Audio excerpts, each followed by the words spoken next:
Shane Smith of Vice, who I absolutely love, by the way, sat down with President Obama, and he asked him a bunch of interesting questions.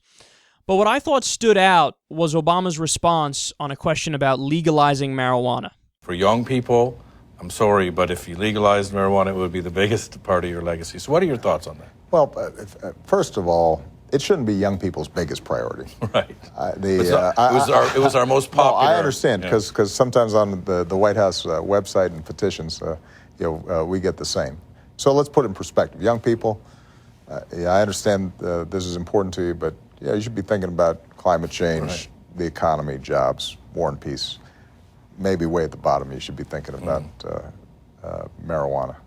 I'd separate out the issue of the criminalization of marijuana from encouraging its use.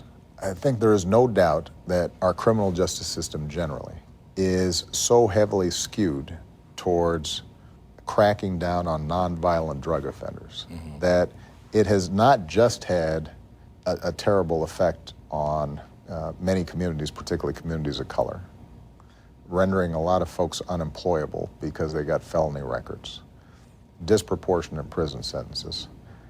It costs a huge amount of money to states, and a lot of states are starting to figure that out.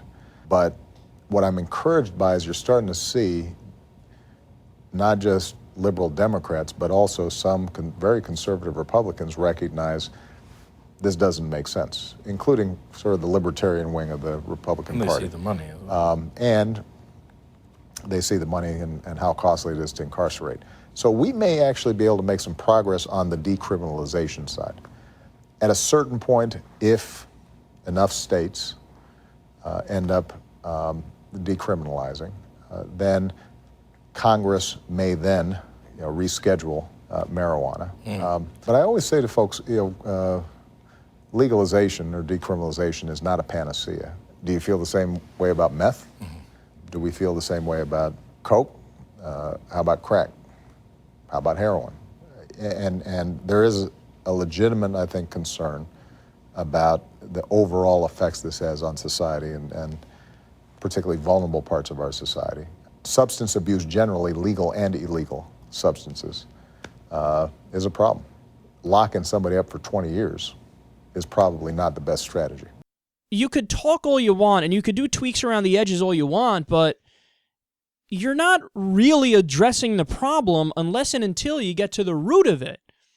And the root of it is we have this discrepancy between some state laws and federal laws, and federal law overrides state law, and the problem is what happens when there's President Chris Christie or Marco Rubio or Paul Ryan who decides to come in and just say, fuck all of you who did everything with marijuana when you legalize it at a state level, or even allowed medicinal marijuana in, 23 states, I think it is. I'm going to crack down on all of it. Why? Because I have the legal authority to do so, because that's what federal law is, and I'm going to instruct my Justice Department to do that. So it's not enough for you in your administration to say, all right, let's go a little easy here. That's not enough, because the next administration on a whim could just say, fuck it, I'm going to crack down, and they're allowed to do it. So get on the right side of history and fight for it. Look, I get it, man. It's hard because he's the first black president of the United States of America. And if he, fights for this, there's this perception amongst racist people and ultra-conservatives of typical. There's the black guy trying to get his bros out of prison. But what I'd say about that is, fuck those people. Those people are stupid anyway. Those people are 50 years behind the times always. So why not do what Democrats have historically done and liberals have historically done, which is drag the dumbass people into, the new century? It should be obvious, but he's a guy who's forever trying to be a centrist and trying to convince people to agree with him, even when they're not rational people and they hate him no matter what. And I also think it was pretty condescending when he was like, well, it shouldn't be the first thing you're concerned about. Well, it should be the first thing you're concerned about if, for example, you have a brother or a sister or a mother or a father who's in jail and they're there for their life or for 20 years because they got caught with a little bit of cocaine or a little bit of marijuana. You should know. You were in the Choom gang where you smoked weed all the time. If you were caught and you were put in jail, you would never be the president of the United States of America. You, unfortunately, would have a hard time getting a job at an Arby's. So it's this arrogance of like every president now and every presidential candidate is, yeah, I tried weed. I made mistakes when I was younger. Smugly saying shit like that. But they don't understand what they're admitting to the world is, I am a hypocrite. I am a hypocrite. I did this thing. I wasn't caught. Now I'm the president, or now I'm running for president. I'm a politician.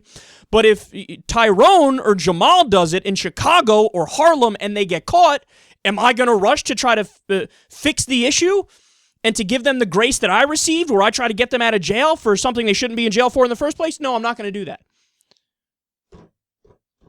Your hypocrisy is not okay. It's like on this issue, we grandfathered in hypocrisy, right? Everybody's like, well, on this issue, okay, we allow a little bit of hypocrisy. Why? Why would you do that? Why would you do that? It doesn't make any sense.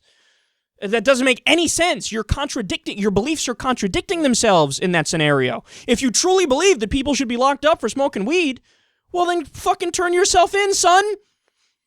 You want to be consistent? Be consistent about it. I think murder is wrong.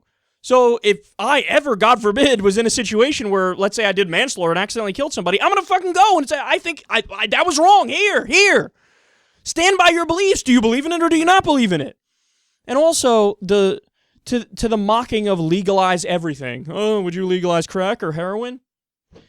You said it earlier on in the interview. You said to say we want something legal is to not endorse it. Those are separate things. So do I think that you should go out and do crystal meth or do crocodile and let your fucking leg rot off because you're addicted? Fuck no, I don't think you should do that.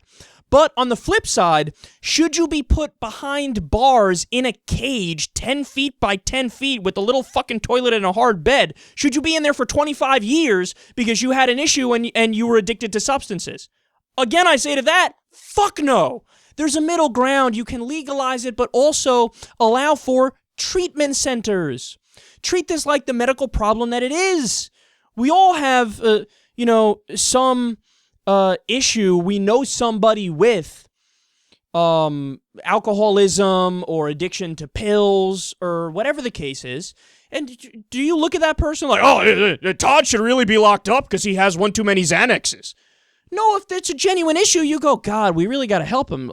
Do an intervention or have him see a psychologist, or let's get him on, this other thing. Like if it's opiates, okay, give him methadone or Suboxone, they'll be all right. So why would you not address it as the medical problem that it is for people who really have addiction? And also, let me say, just because some people, when they do cocaine, get addicted and they ruin their lives, does not mean that everybody who's ever done cocaine is going to, end up sucking dicks behind a dumpster and ruin their life. There are some people who have done it moderately. It happens all the time. 80 to 90% of all drug users are moderate, according to Dr. Carl Hart, who's an expert on this. So Obama's smug dismissal of like, would you legalize these things too? I mean, I can see people making the same argument back when there was prohibition on alcohol. And they would say back then smugly, like, oh, what are you going to do? If you legalize alcohol again, you bring it back, what's next? Weed? You want to legalize weed? Yes, because nobody should be locked up in a cage for changing their consciousness through substances. So I want to see Obama stand up and fight and do the right thing on this, but it doesn't look like he's going to do it. I think if a bill gets to his desk which decriminalizes, he will sign it, and he will do the right thing. I think we might see, before he leaves office, do some more tweaks around the edges, like let a couple more nonviolent drug offenders out of prison. But is he going to throw his full weight behind legalizing marijuana on a federal level? Is he going to throw his full weight behind changing marijuana from a Schedule 1 to Schedule 2 drug? I'd be surprised. Looking at that response, I'd be surprised. I think he'll do some tweaks around the edges, but he's not going to do the historic thing that we'd all want, which is essentially legalize it.